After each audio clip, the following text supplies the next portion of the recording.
Boa tarde, pessoal.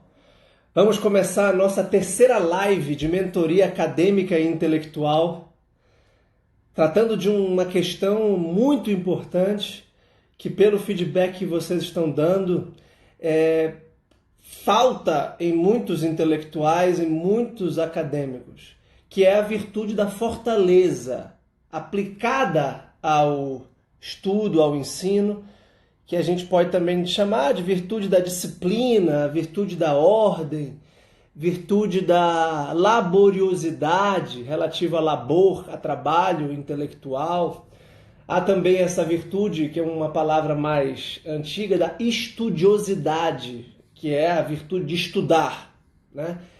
A gente pode chamar de virtude da fortaleza para usar a palavra da virtude cardeal clássica. Todo o meu trabalho, isso vocês já sabem, é baseado na ética das virtudes. Existem 4 virtudes cardeais. Quem organizou isso pela primeira vez de modo mais claro e mais ordenado foi Platão, na República, principalmente. Então vocês sabem que Sócrates começava a conversar com as pessoas perguntando o que elas reputavam ser as virtudes, numa hipótese de que se as pessoas soubessem efetivamente o que era virtude, elas agiriam virtuosamente. E surge a famosa hipótese socrática de que o bem pensar leva automaticamente ao bem agir. É claro que essa hipótese ela se demonstrou frágil. Na verdade, existe um problema entre o pensamento e a ação, que é o problema da vontade. Muitas vezes nós sabemos o que é o certo, nós queremos praticar o certo, mas nós não conseguimos efetivar o certo. Então, esse é o problema da força da vontade, que se desenvolve a partir da virtude da fortaleza, tá? E eu tenho repetido isso incansavelmente. Virtude é prática, é hábito.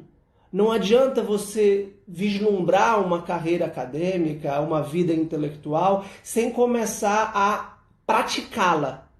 E você vai começar a praticar hoje, agora, se é que você ainda não praticou. Professor, como é que começa a praticar a vida intelectual e a vida acadêmica? Bem, o ato por excelência do intelectual e do acadêmico é a leitura. Você pode até ter uma visão talvez mais socrática e dizer, não, é a conversa filosófica, a conversa acadêmica, é a orientação, é o tete-a-tete com o professor, com o aluno, com o pesquisador. É verdade. Mas se você não tiver um conteúdo e um livro para debater com ele, não adianta de nada.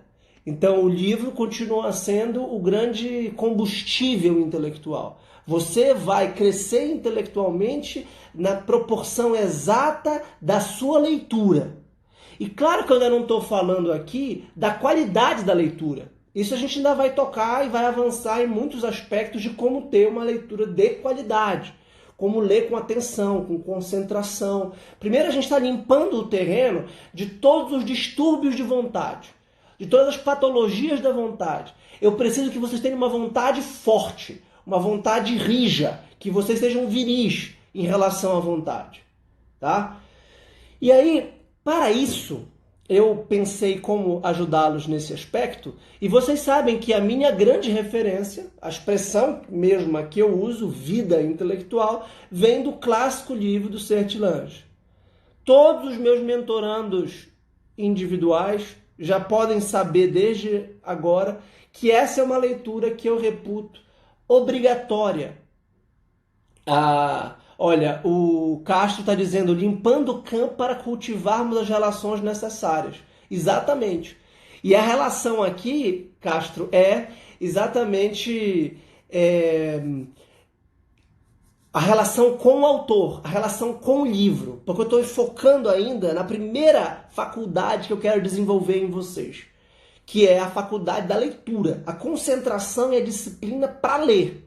Então a gente começou falando da motivação e vai voltar para ela, porque ela é o alfa e o ômega, ela é o começo e o fim. Ela é a perspectiva de que se parte e a realização que se cumpre ao cabo da atividade, a motivação. Por que vocês querem estudar? Por que vocês querem se desenvolver?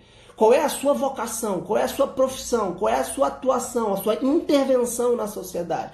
O que você está fazendo com a sua vida, né? Pessoal, social, intelectual. Olha, o João Vitor está dizendo: professor, já percebi que só consigo render sendo muito rigoroso. Quando dou abertura para distrações, tendo a me dispersar além do suficiente. Pois você já encontrou, então, a medida da sua fortaleza. Hoje fizeram uma pergunta lá nos stories sobre os extremos do militarismo, do rigorismo, da radicalização da ordem, que sufoca, que se torna talvez sufocante, e do laxismo, da mediocridade, de não ter horário, de não ter ordem. E aí a gente tem que encontrar um meio termo. E o meio termo depende da prudência. E a prudência é uma análise contextual da nossa vida.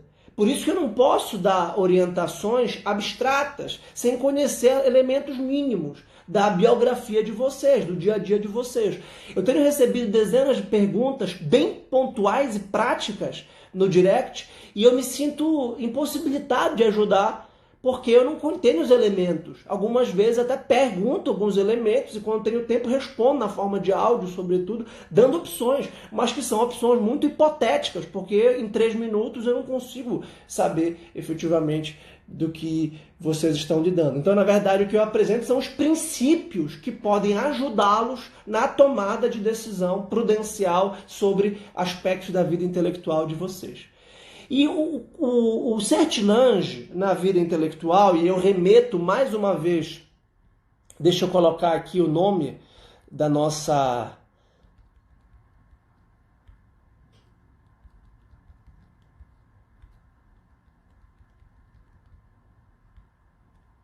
live, vou fixar aqui o comentário.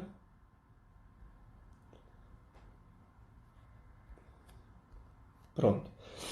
Para que quem chegar saiba do que a gente está falando. O certilange é a grande fonte desse argumento todo. É a grande inspiração da minha vida intelectual e da mentoria acadêmica intelectual que eu vou passar para vocês. O certilange foi escrito na década de 20 do século passado. Deve ter 100 anos, quase 100 anos, se não já completou 100 anos. Depois eu confirmo a data para vocês, mas eu acho que é na década de 20, no entreguerras. Salvo engano, no prefácio ele fala das grandes convocações históricas que o tempo dá ao intelectual. O tempo histórico nos convoca a uma missão, a uma vocação. E no caso do certilange especificamente, era conservar, sobretudo, a sabedoria tomista de Tomás de Aquino, porque ele era um monge dominicano, ele era um frade dominicano, portanto um seguidor do grande São Domingos de Gusmão, e de Santo Tomás de Aquino, sobretudo, e se inspirou naquelas famosas recomendações que o próprio Santo Tomás, que é um lumiar da inteligência humana, deu para um aluno numa forma de carta. E ele desenvolveu toda a vida intelectual, que é um grande livro, e eu me permito recomendar, para quem quiser, o meu curso aberto, gratuito, online, no YouTube, da vida intelectual do certilange. Sobretudo para os meus mentorandos já inscritos na mentoria que começamos em fevereiro. Porque assim vocês já vão saber de muitas coisas que eu vou falar para vocês e vou aplicar para vocês de acordo com os objetivos a curto, médio e longo prazo que vocês já adiantaram na carta de motivação de vocês. Então hoje eu não quero falar do certilange. Hoje eu quero falar de um médico psiquiatra que é o Dr. Ítalo Marcilli, talvez já conhecido por muito de vocês no seu livro Terapia de Guerrilha, que é um livro muito interessante. Eu já escrevi dezenas de páginas sobre o livro é muito interessante, tem toda uma antropologia subjacente, tem uma psicologia subjacente e mesmo uma filosofia moral subjacente, que fica subjacente porque ele prefere atuar numa superfície da prática de orientação direta da nossa ação. A terapia da guerrilha é pautada na ação, na prática. O Antônio está perguntando se ainda aceita inscrição para a mentoria. A gente precisa só ver o horário, eu ainda aceito. Fale comigo no direct que a gente pode combinar se tiver tempo e se você tiver o perfil, que eu acredito que tenha, senão você não estaria assistindo essa live. Então, doutor Ítalo, tenta se direcionar com uma linguagem clara, direta, coloquial, para a geração atual, que é marcada pelo bem-estar, pelo conforto, pela condescendência e com a autoindulgência. Geração que o Dalrymple chama de podre de mimada. Geração que se rende aos prazeres do corpo e que não quer ter nenhum esforço e que associa a qualidade de vida a uma espécie de bem-estar passivo e de surfar na maré, de não se preocupar e que tem gratificações imediatas, constantes. Por exemplo, com o celular e não me toque, mimimi. Então está dando um banho de água gelada nessa geração e está ajudando milhares de pessoas. E num capítulo específico, que é o capítulo 15, o Ítalo fala da vida de estudos. O nome do capítulo é A Verdade sobre a Vida de Estudos e eu vou, claro, hermeneuticamente adaptando ao meu horizonte e ao o meu modo de pensar, eu vou explorar esse capítulo aqui com vocês e vamos ver se essa proposta dá certo. Primeiro, o autor é um intelectual, tá? Dr. Ítalo tem vida intelectual, não vida acadêmica, tá certo? Isso eu vou falar depois.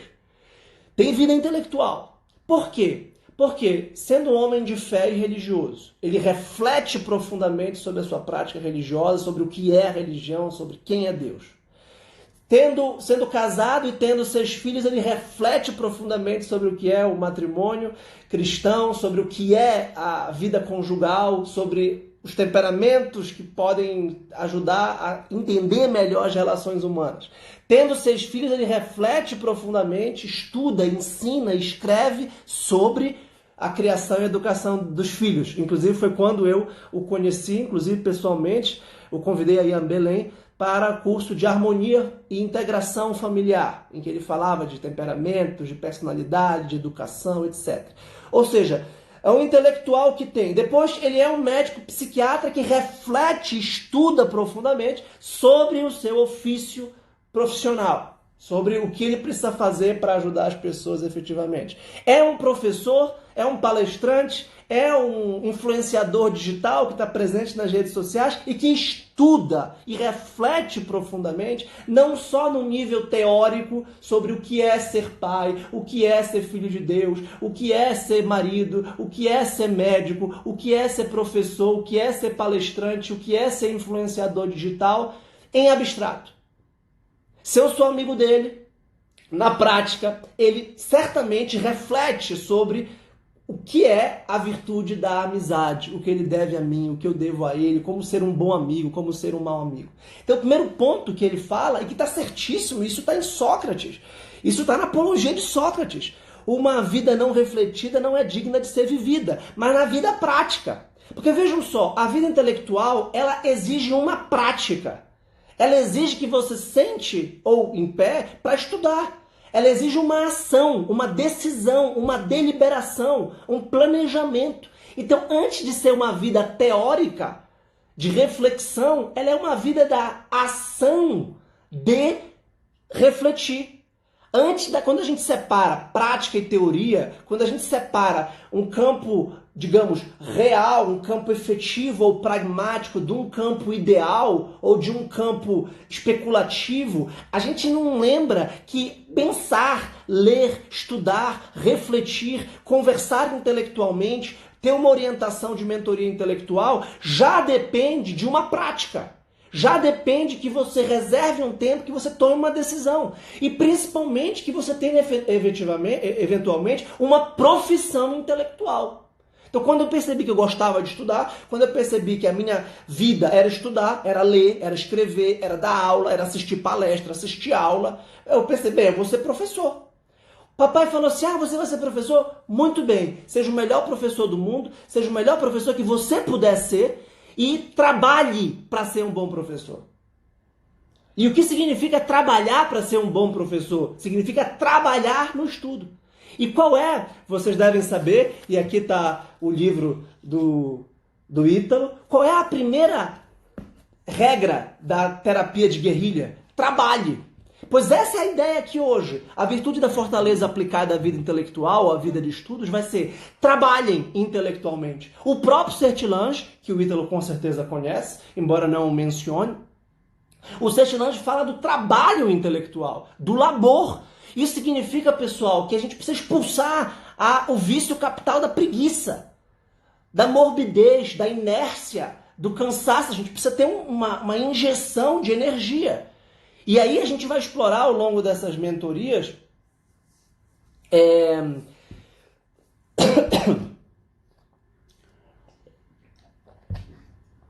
formas de dinamizar a nossa energia, formas de ter menos sono, menos cansaço, menos torpor, mais motivação, mais entusiasmo. Então,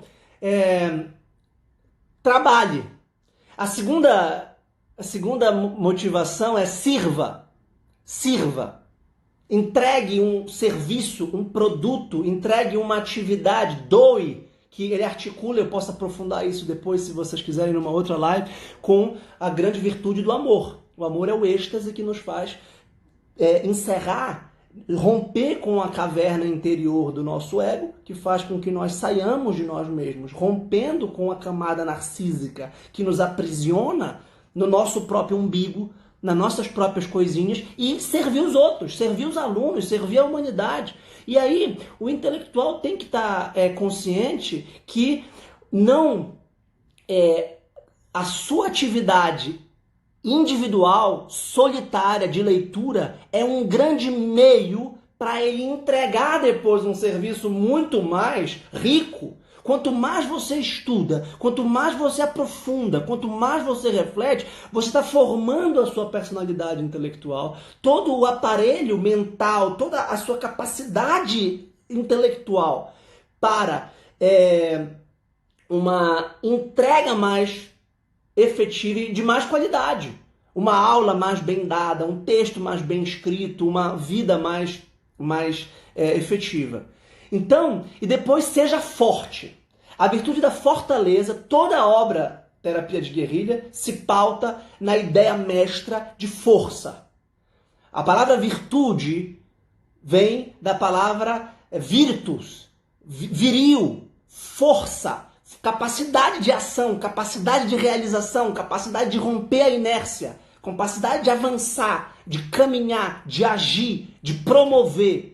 Então, virtude é força no latim. E no grego, andreia.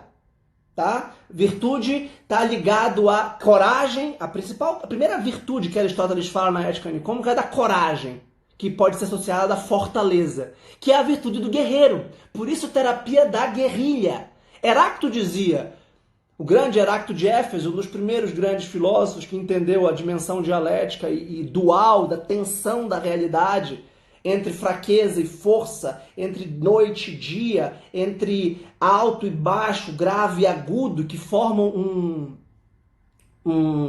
uma tensão fundamental da realidade. Heráclito dizia, a guerra é a mãe de todas as coisas. De uns faz senhores, de outros faz escravos. O que o Ítalo está tentando dizer para a nossa geração, e tem dito com muita ênfase, com muito vigor, com muita eloquência e com muita recepção, graças a Deus, é que nós sejamos fortes. Que a guerra constitutiva é a guerra interior. Porque quando, sobretudo, a tradição cristã recepcionou a virtude da coragem, a virtude bélica do guerreiro, que depois vai ser recapitulada só com São Bernardo de Claraval no século XI, para pensar principalmente a ética do cruzado, que aí já é o guerreiro cristão, já é o ideal do guerreiro cristão, e quem vai para a guerra, é claro que tem que ter vigor físico e coragem física. No entanto, até lá, durante esse primeiro milênio, a coragem foi pensada como fortaleza na guerra interior, na guerra ascética, na luta espiritual, que é a capacidade de fortalecer a nossa vontade, para que a fé não seja apenas um ato abstrato e mental, Obras é que são amores, diz São José Maria Escrivá. Então é a gente operar, ora et labora, é o labor, é a força. E o Ítalo tem articulado a conquista da força. Você não vai ter força intelectual, você não vai ter grandes saltos intelectuais se você não tiver antes força moral de estudar. É nesse nível que eu quero trabalhar com vocês por enquanto. Eu não quero ainda trabalhar com vocês as grandes técnicas, métodos e aprofundamentos intelectuais. Eu não quero nem dar uma aula sobre a filosofia do conhecimento, que é fundamental para a gente ter vida intelectual. Claro, filosofia da leitura, ou psicologia da leitura, ou como assistir a um filme. Não é nada, eu não quero entrar nesse nível intelectual. Nós temos virtudes intelectuais, tá certo? E virtudes morais. Mas para que nós tenhamos virtudes intelectuais, que são práticas e hábitos intelectuais, nós precisamos de uma prática moral rija, firme, perseverante, tenaz, para desenvolver essa nossa atividade. E ele começa dizendo sempre força física. Nós temos que ser fortes fisicamente, porque de algum modo há uma unidade substancial entre corpo e alma na pessoa humana. A pessoa humana é a unidade substancial de corpo e alma. Um não vive sem o outro. Tá certo? Você tem toda uma holística clássica aqui que articula, inclusive, a forma física com o espírito. Não só na teoria dos temperamentos, de que ele é um dos grandes expoentes hoje em dia no campo da psicologia, como em outras modalidades de compreender o espírito pelo corpo, a alma pelo corpo. Então, essa força física ajuda e contribui para uma certa presença e um certo engajamento com a própria vida e uma resistência ao esforço.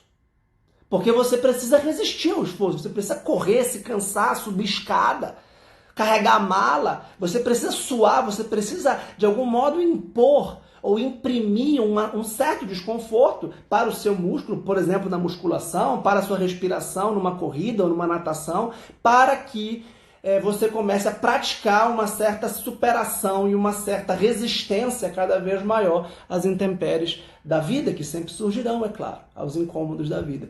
Então, a pessoa reclamona. E aí, isso aqui é muito importante, que ele chama não enche o saco, não reclamar. Ninguém te deve nada. Toda essa lógica que ele está tentando formar e fomentar na nossa vida é altamente propícia para a nossa mentoria acadêmica e intelectual. Tá? Então, ponto central desse capítulo é o intelectual. O nome do capítulo, ou o subtítulo do capítulo é Só estude e não trabalhe para você ver o que acontece. É o terceiro item do capítulo, a terceira seção do capítulo. O intelectual não pode ser um idealista, desconectado da realidade imediata. A atividade intelectual não pode ser alienante e alienada. Alien, em latim, é outro, o alter. Você não pode se distanciar nem de você mesmo, nem dos outros, nem da realidade mais imediata na qual você está calcado e ancorado com a vida intelectual. Tá? Isso gera uma estrutura quase psicótica, segundo ele. É o idealismo no pior sentido. Deve haver uma conexão muito real com a vida prática, com o coração, que é o núcleo mais profundo da nossa personalidade. Por isso que eu comecei dizendo que ele pode falar em primeira pessoa, e isso é muito importante para o pensamento dele. É o autor que eu estou expondo aqui. Isso tudo que eu estou falando vale para o Sertilange. E tudo que eu estou falando você encontra na República de Platão e na obra do Sertilange. Só que no livro dele, do Ítalo, com uma linguagem mais direta, objetiva, coloquial e na forma de respostas a muitos stories.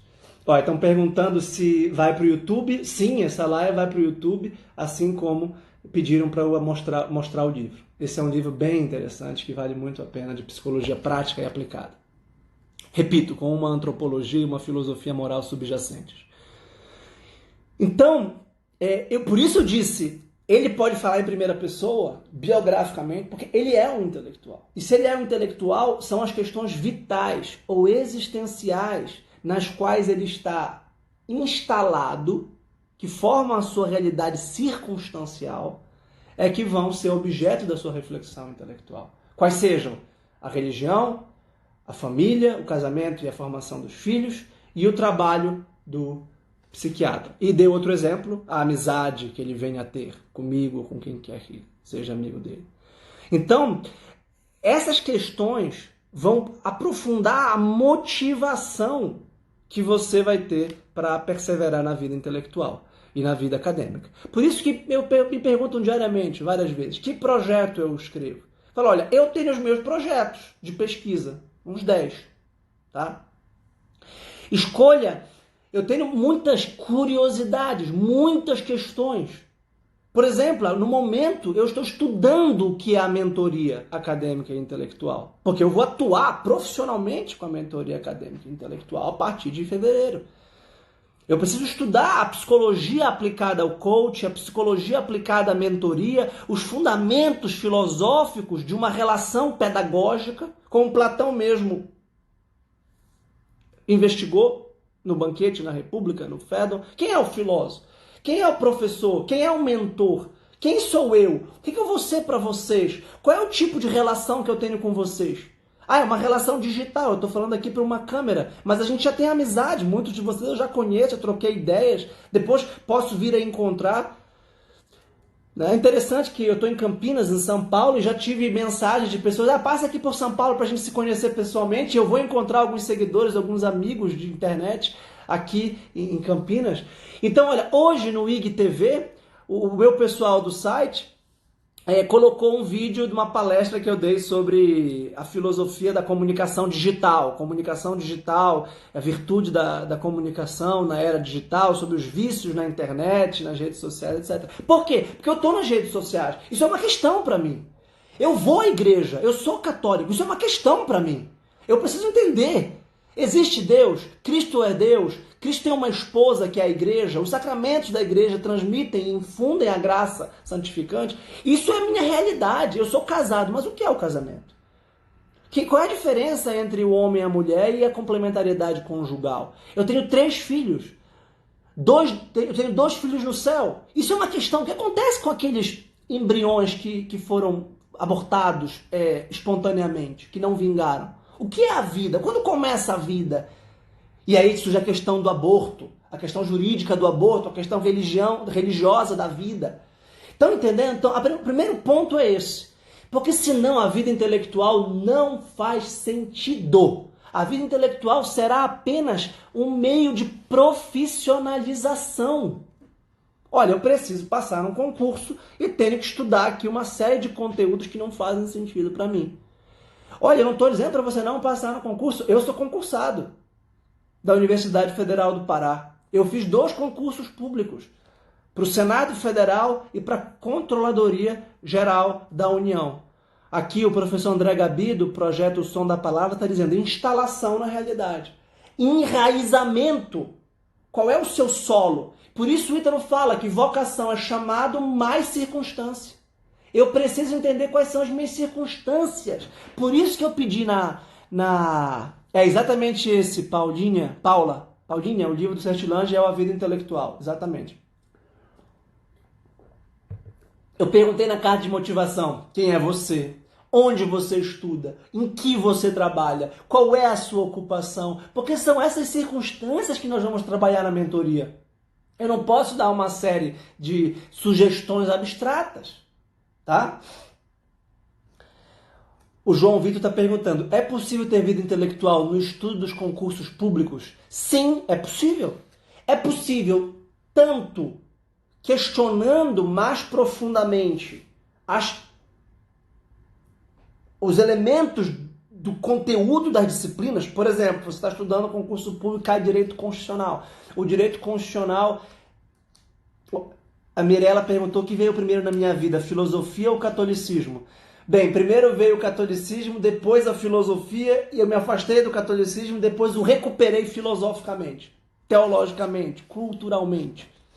Então, eu diria que primeiro veio só o catolicismo, depois só a filosofia, depois os dois juntos. E aí é onde eu me encontro, como filósofo católico, por assim dizer, como um pensador católico, como alguém que estuda a filosofia e a fé católica, e principalmente a unidade entre fé e razão, e como elas se complementam e como elas se alimentam. Ramon, a vida intelectual só se faz sentido quando se ensina? Não necessariamente. O ensino é o extravasamento. Bem, São José Maria de Escrivá vai dizer que o apostolado é o transbordamento da vida interior, né? Você aprofunda para dentro e como que transborda para fora.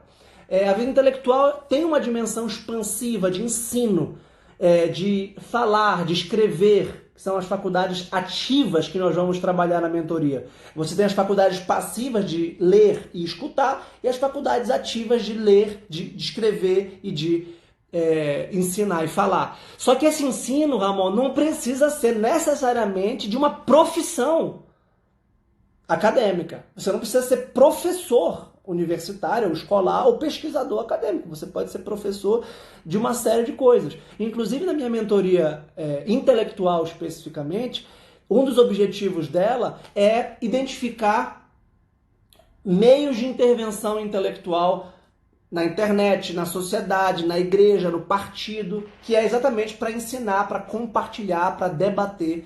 Você pode ter interesse político e pode querer criar um grupo de debate no seu partido, por exemplo. Isso é uma atividade intelectual, desde que você tenha um conteúdo específico para refletir e compartilhar. Certo? Então, retomando a nossa ideia que eu falava ainda há pouco, a sua profissão é o local em que você realiza o seu trabalho. Você vai treinar, exercitar, praticar a sua vontade, que é o núcleo da virtude da fortaleza, como eu expliquei ainda há pouco, que é a resistência ao desconforto, a resistência ao... não estou com vontade. Isso é frescura.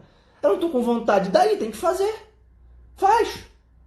É simples. Uma vez um aluno me perguntou, professor, eu não estou com vontade de estudar. Eu só respondi assim, estuda. Isso é frescura, isso eu não estou com vontade. Eu dei esse exemplo do meu pai, quando eu quis ser acadêmico, meu pai falou, bem, então tu vais trabalhar estudando.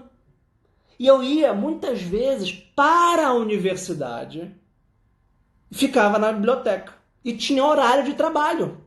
Naquela época, ali por 2002, não tinha essa compulsão de celular. Então, eu entrava na biblioteca, o que eu podia fazer? Estudar. Né? E a minha namorada, que ia lá me encontrar, falou, desculpa, eu estou trabalhando. Porque a gente tem essa ideia de que quem está estudando não está fazendo nada. Quem está lendo não está fazendo nada. Mas que besteira! Já que tu não estás fazendo nada, tu estás lendo, então vai ali para mim. Não, desculpa, eu estou lendo. Você quer um momento mais sagrado do que esse? Só há uma ação mais sagrada do que a leitura, que é a oração. É claro, o amor, estar com as pessoas, estar com a esposa. Mas a leitura é sacrossanta. A leitura é muito importante. Eu quero infundir para vocês exatamente a vida intelectual como trabalho. Isto é, a vida intelectual laboriosa, a vida intelectual dedicada, engajada, empenhada, esforçada. E aí quando você percebe que você pela primeira vez realiza uma atividade de estudo, de uma forma profissional, você começa a perceber que você é forte, que você é capaz, que você tem um vigor e você de algum modo transforma a realidade. E aí é que você começa, segundo o Ítalo, e está certíssimo, a servir, a amar. E aí você para de se preocupar com as suas impossibilidades, as suas limitações financeiras. É quando você exatamente rompe o casulo egóico e egoístico, narcísico, da sua própria personalidade. E aí é que você dá sentido a ela, quando você começa a servir ou a amar. Então,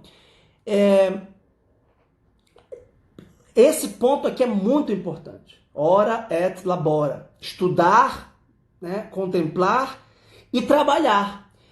Então, por exemplo, respondendo para o João Vitor, que fez a pergunta ainda há pouco, além de conciliar a vida de estudo para um concurso público, pensando e refletindo com mais profundidade Eu falava do direito constitucional, que levanta uma série de questões de filosofia política, da natureza do Estado, da natureza da personalidade humana, dos direitos individuais, sociais, fundamentais ou humanos, a estrutura da organização administrativa, territorial, federativa, a república, da democracia, uma série de questões, o bicameralismo, o processo legislativo. Então, o direito constitucional pode ser estudado como uma filosofia política, como uma filosofia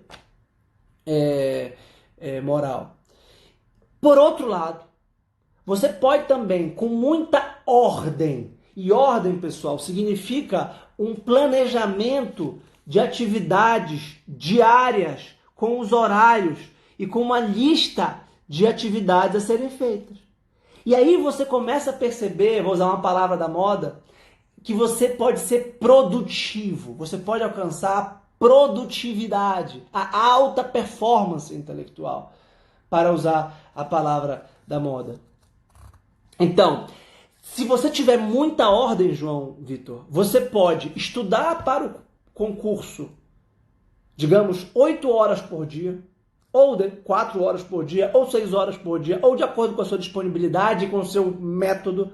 Como você está na mentoria individual, nós vamos trabalhar isso, eu vou perceber qual é a sua dificuldade específica, qual é a sua meta e quais são os objetivos que nós vamos traçar a curto, médio e longo prazo para alcançá-los. E você pode dedicar, quem sabe, 2 horas para a leitura de um romance. E ler um romance é alimentar a vida intelectual. Porque você precisa de uma faculdade intelectual, da imaginação, assim como você vai estar lendo algo. Estou falando sempre, quando eu falo de literatura, estou falando de grande literatura, de alta literatura. Porque qualquer alta literatura, qualquer clássico, será escrito numa linguagem modelar, numa linguagem canônica, numa linguagem digna de ser imitada. Então, se você está lendo, sei lá, como eu, o livro do Manzoni, Os Noivos, existe um estilo aqui extraordinário. Eu já fiz uma experiência de tentar imitá-lo. Quando eu percebi o seu estilo, eu resolvi escrever 10 páginas na sua forma. É assim que se aprende. Então é claro que se eu estou lendo no avião, se eu estou lendo na cama antes de dormir o Manzoni, eu não estou só lendo o Manzoni no sentido imediato. Eu estou edificando meu intelecto. Eu estou robustecendo o músculo da minha inteligência, principalmente com a imaginação moral, com fatos morais, sociais e religiosos que o livro trata.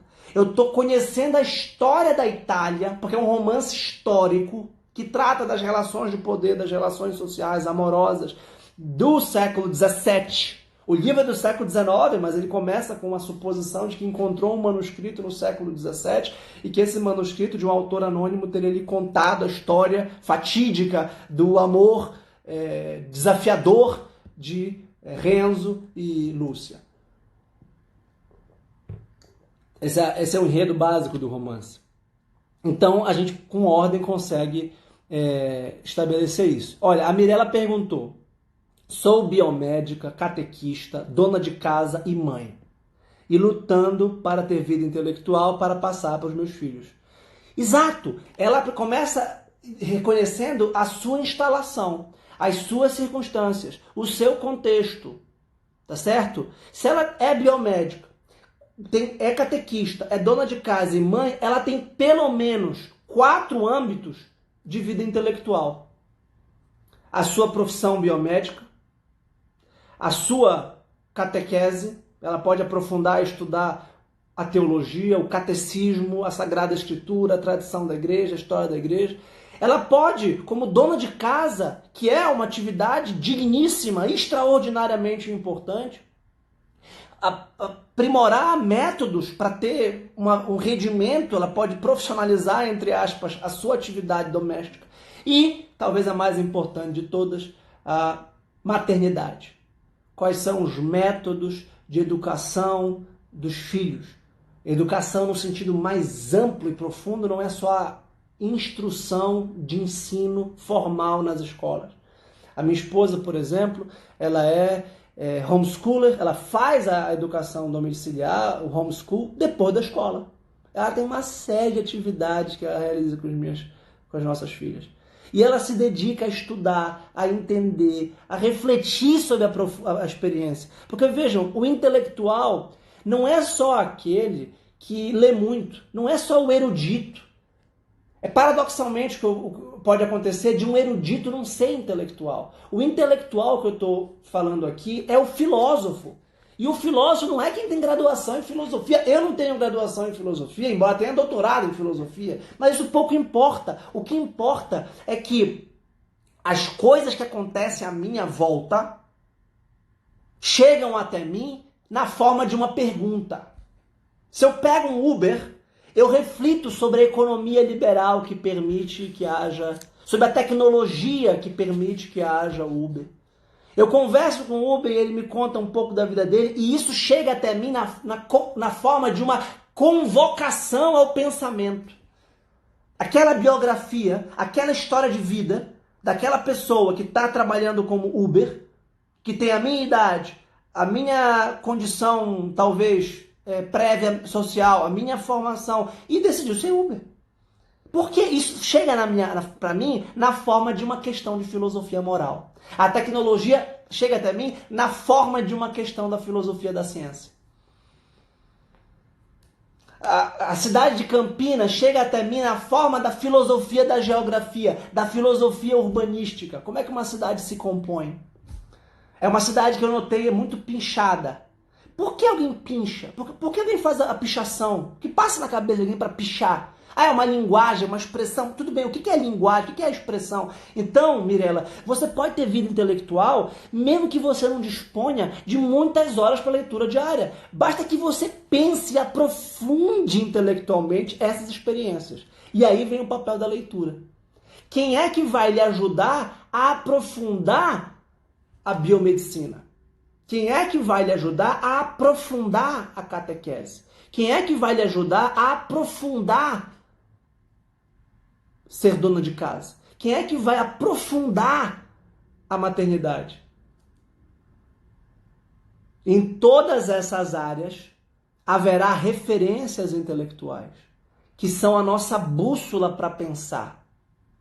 Catequese, bem, tem métodos de ensino querigmático, tradicional, tem o catecismo da Igreja Católica, tem outro catecismo, como de São Pio X, eu devo usar os dois. A Sagrada Escritura deve ser usada como? Quais são as dinâmicas? Qual é a didática? E aqui já abre um outro campo. Você é catequista, você é professora.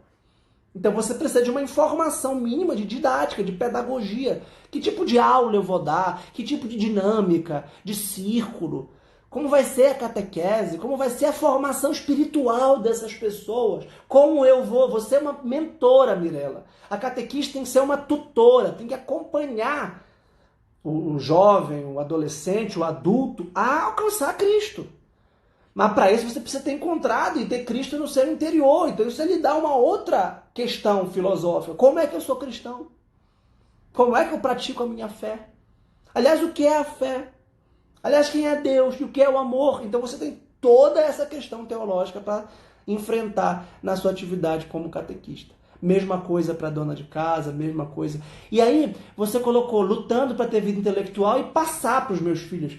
Isso vai passar, como dizem, por osmose. Isso vai passar por naturalidade, com a naturalidade. Se a sua casa estiver com uma mãe silenciosa, reflexiva, que pensa nas coisas, os filhos vão aprender a serem reflexivos, silenciosos e pensativos. Mas ainda se for uma mãe que está sempre pesquisando, que está sempre se atualizando, que está sempre refletindo, comprando livros, porque o livro é o objeto sagrado que transmite esse conhecimento entre as gerações. É claro que a gente tem hoje internet, computador e telefone, a gente pesquisa muito no celular.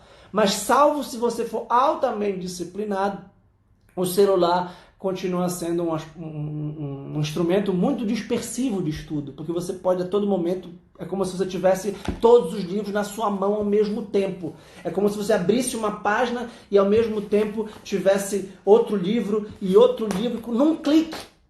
Por que eu não me levanto? Eu tenho todo um conjunto de livros aqui, mas que dá um trabalho maior para eu mudar de um para o outro. Mas se tiver a um clique de distância, a chance de eu me dispersar é muito maior. e por isso que o livro continua sendo um instrumento privilegiado para a difusão intelectual. O Paulinho Tamer pergunta: não entendi sobre romper o casulo egoístico e passar a servir. Isso é relativamente simples, Paulinho.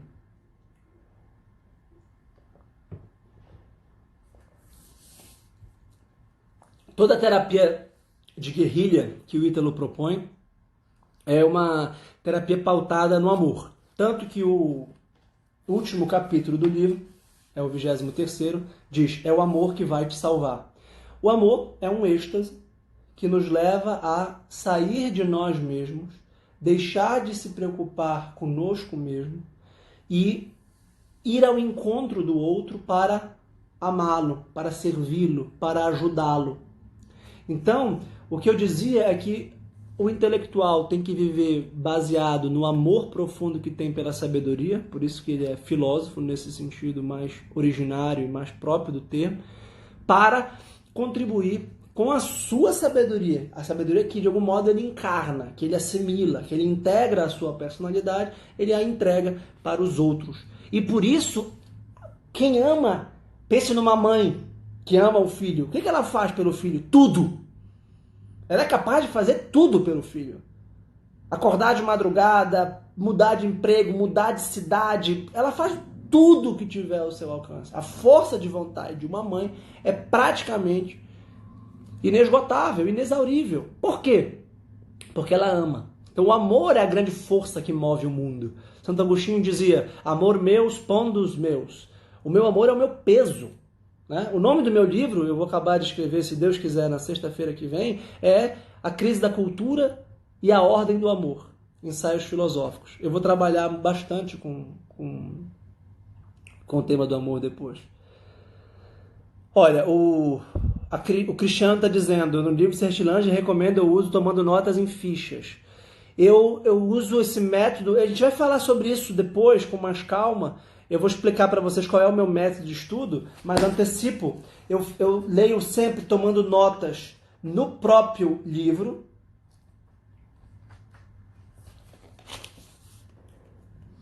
Tomando notas no próprio livro. Depois eu faço uma nota no computador, numerada e subnumerada, estruturada para dar uma aula, para escrever um texto. Todas as minhas aulas, inclusive esta live, tem uma pauta, um plano de apresentação previamente estabelecido que vem de um livro ou da fusão de vários livros. Peguem qualquer palestra minha do YouTube, qualquer aula minha do site Dialético, vai ter um plano. Essas são as minhas fichas, essas são as minhas notas que depois eu vou...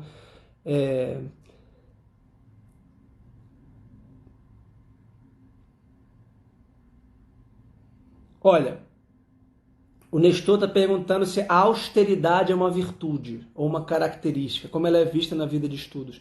A austeridade é exatamente essa contenção e esse autodomínio interior. É exatamente a força da vontade. Então a austeridade é uma grande virtude. A austeridade é uma certa cobrança de si mesmo, é uma certa exigência de si mesmo que rompe com a autoindulgência, que rompe com o nosso coitadismo, que rompe com o nosso vitimismo. Quando o Ítalo fala ninguém te deve nada, ele está lutando contra um estado psicológico específico da nossa geração, que é o vitimismo, que é o querer receber, que é a passividade. Acabem com isso. Entreguem, deem. E aí vamos lá. Qual é o ponto? Tá? O ponto que eu quero chegar especificamente.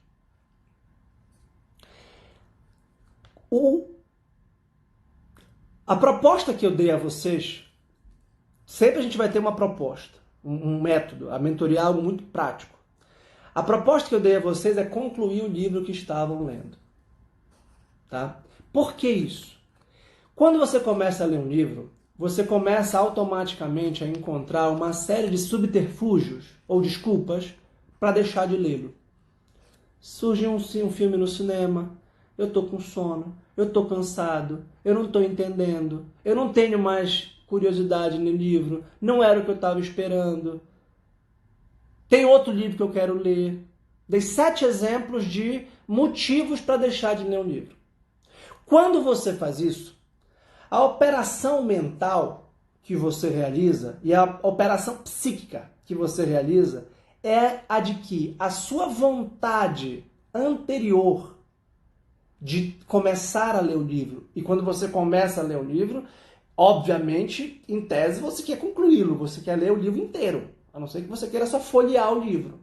Isso aí já não tem muito sentido, apenas para inspecionar qual é o tema do livro, ler o sumário do livro e depois, eventualmente, abandoná-lo. A operação mental que você realiza é: a sua vontade é fraca. Você não obedece o que você se determinou. Eu queria ler o livro, mas não consegui. Aí eu parto para outro. Qual é a chance de você ler o segundo livro depois que você abandonou o primeiro? Porque olha só, não vai ter nenhum livro. É praticamente impossível que haja um livro, uma aula, uma palestra, uma situação. Muito obrigado, Matheus, pelas palavras. É um prazer te ter aqui. E Deus te abençoe também. E obrigado pelas palavras. Voltando. É impossível que haja um livro que você goste 100%, que você entenda 100%, que você leia 100% concentrado, não distraído, entusiasmado, curioso. É claro que não. É claro que todos os livros, como todo trabalho, é isso que o Ito está nos dizendo aqui, que eu quero passar para vocês. Estudem como quem trabalha. E vocês só vão estudar como quem trabalha quando vocês souberem lidar com os momentos de desconforto, com os momentos desprazerosos. No fundo, o que a gente precisa romper é o hedonismo, que é alimentar a parte baixa da nossa alma que opera com o binômio prazer e desprazer. Gosto ou não gosto. Bonito e feio. Olha, eu estudo história da arte. Muito. Tem coisas que eu acho feio. Eu estudo história da filosofia. É o que eu mais estudo. Embora seja o que eu mais ame na vida, do ponto de vista intelectual, tem coisas que eu não gosto. Tem autores que me parecem tão errados que é difícil estudá-los, mas eu tenho a obrigação de estudá-los. Eu tenho o dever moral, intelectual, profissional e acadêmico de estudar autores que eu já sei que estão completamente errados. Seja pelas premissas, seja pelas conclusões. E daí que eu tenho menos prazer em ler, por exemplo, Heidegger do que ler Platão? O meu doutorado foi sobre Heidegger. Eu estudei Heidegger quase tanto quanto eu estudei Platão. Então, por quê? Porque é meu trabalho, porque eu estou fazendo doutorado, porque tive oportunidade, tive as circunstâncias. A minha vocação é intelectual, o meu chamado é acadêmico e profissional, e a minha circunstância é fazer um doutorado em filosofia contemporânea em Heidegger. Pois eu fiz. Foi prazeroso? Não. Eu adorei todas as aulas de filosofia contemporânea, como por exemplo sobre Husserl, que é dificílimo? Não. E daí? Se eu fosse advogado, teria uma série de circunstâncias que eu não gostaria. Sei lá, ir para o fórum, participar de audiência, atender clientes, escrever petições. Pode ser que eu não gostasse, pode ser que haja advogados que amem a advocacia, mas que tenham, porventura, uma série de clientes chatos, inoportunos, ou maçantes, ou com casos pouco interessantes, que seja uma profissão burocrática, repetitiva, e daí? Então trabalhem. Façam acontecer, robusteçam a sua vontade. Vão imaginar o quadro oposto, o quadro virtuoso. Esse primeiro quadro é o quadro vicioso. Agora vamos para o quadro virtuoso. O quadro virtuoso é o seguinte: eu decidi ler este livro. E nada obstante, olha, João Vitor está dizendo, o Mário Ferreira era advogado e nunca deixou de ser intelectual, nunca deixou de ter vida intelectual. Fundou a própria editora e escreveu dezenas de livros. Por quê? Porque é um gênio, é um santo. Pode até ser. Mas não interessa nesse momento. O que interessa é que ele descobriu a força que é a dele. Ele descobriu que ele tem um mecanismo de fazer acontecer, de trazer para a realidade, de servir, de amar, de trabalhar. Esse é o ponto. Que é a nossa capacidade de ação, que se excede e se aperfeiçoa pela virtude da fortaleza. E a virtude da fortaleza está ligada, então, à virtude do trabalho. Trabalho disciplinado, trabalho constante. Então, qual é o segundo quadro? O segundo quadro é aquela pessoa que se propõe ler um livro, que se propõe fazer um doutorado, que se propõe se engajar num relacionamento e toma uma decisão que a compromete no futuro, que a compromete no presente e que a compromete no futuro. E cumpre a sua decisão. E obedece à sua própria decisão. Pois isso é ser livre. A liberdade não é a ausência de vínculos. A liberdade não é a ausência de coerção externa. A liberdade é a liberdade interior. A liberdade é a fidelidade de um compromisso previamente estabelecido. A liberdade, então, é obedecer ao seu coração. Porque a sua personalidade tem aspectos dispersivos, excêntricos, de sair do centro,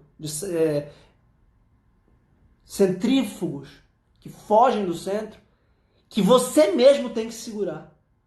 Como os cavalos na imagem extraordinária de Platão no Fedro.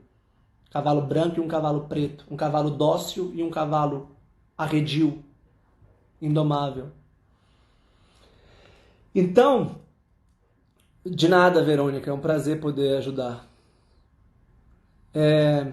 O segundo quadro é aquele que se determina, aquela pessoa que se determina a ler um livro. É exatamente o João Vitor lembrou de uma das principais definições da liberdade interior, que é de São Paulo. Tudo me é permitido, porém nem tudo me convém. Então, qual é o segundo quadro? O primeiro quadro é o preguiçoso, é o hedonista, é o voluntarista, é aquele que começa a ler e abandona porque não se interessa mais, porque está cansado, porque está com sono, porque quer outro livro. Ele fica patinando e não tem vida intelectual. O segundo quadro é exatamente o que a Débora mencionou. Disciplina e constância. Eu decidi ler um livro, pois eu vou ler este livro. Custe o que custar. Dure o tempo que durar. Tá?